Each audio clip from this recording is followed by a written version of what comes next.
Alrighty, and welcome back once again. We have made it to day 15 of Let's Talk Black History/History. We have made it through a rough, interesting, and long and knowledgeable Black History Month once again. And we have made it mid-month into our series, which we should give ourselves a round of applause for. Recording two-part series videos back to back was much more harder than I thought it would be. Well, anyways, enough of the yakking. Don't you guys love a good clean home? A good smelling home at that also. You don't want to go over to somebody's house and their house is never clean, or their house is just not clean at the moment. You know, you want to always keep your house clean and smelling good.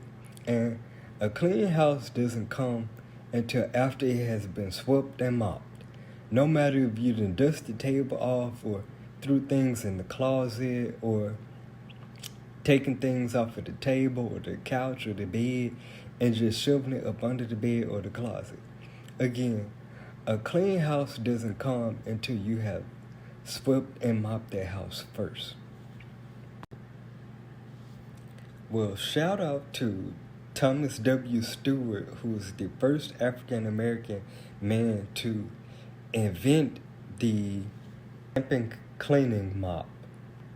Cleaning floors was not the clever chore that it once was, or how it is in today's generation. Besides just grabbing a mop with spaghetti with strings on it and scrubbing it across the floor.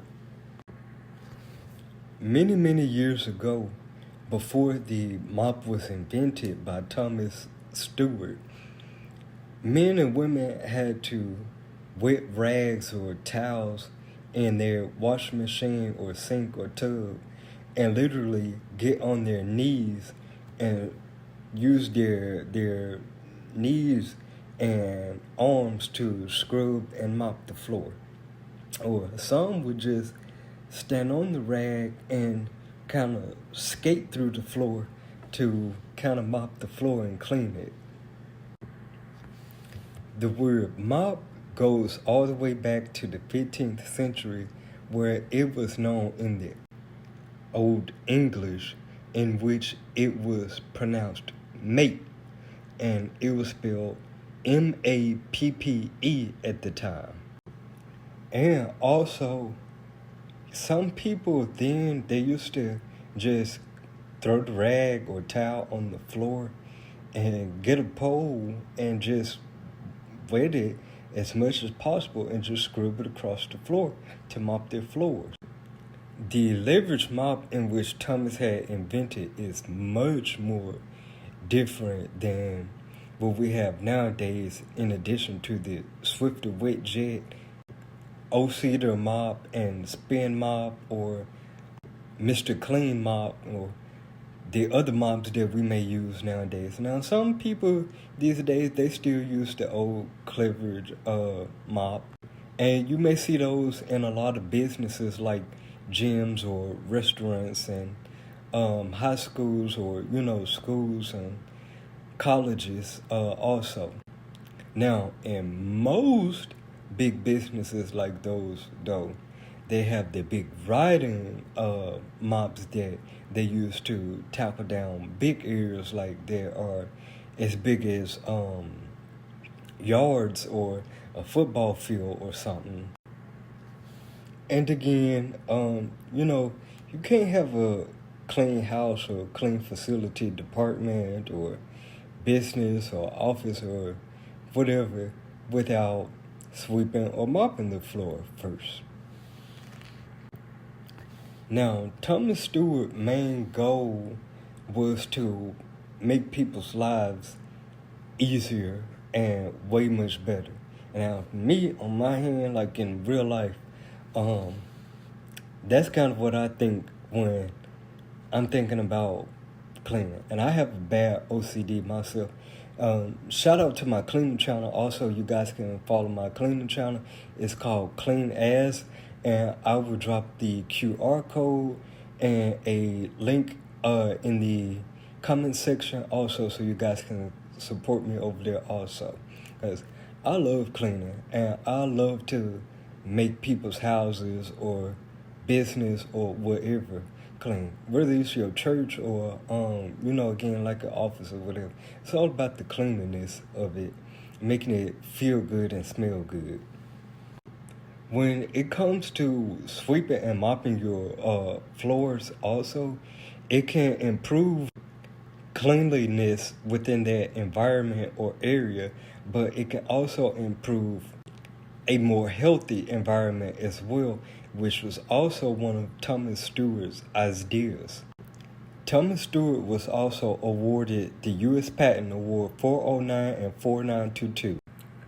And just like I tell the people on my cleaning channel, you don't want to ever add too much water or too much soap to your mop water or bucket, because it can cause damaging to the floor. And cause that too much water can also cause stickiness also once the floor dry, and then you end up walking on it. By the way, that cleaning channel is not just my channel, it's me and my grandmother's channel. I actually gave her the idea of the cleaning channel, and she wanted to cooperate with me. So yeah, there is me and my grandmother's cleaning channel.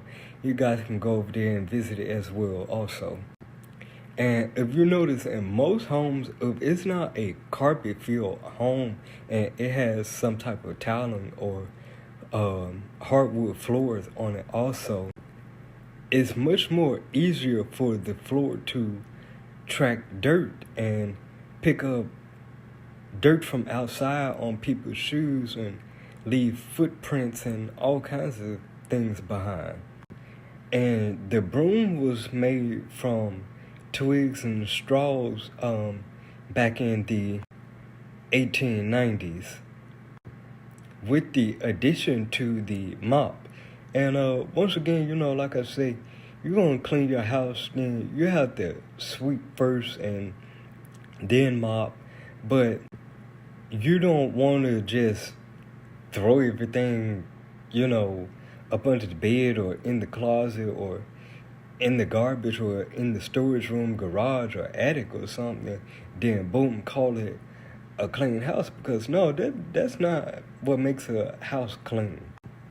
And I'm not here to be a teacher or professor on keeping your house clean or anything of that nature, but I'm here to teach men and women, boys and girls, or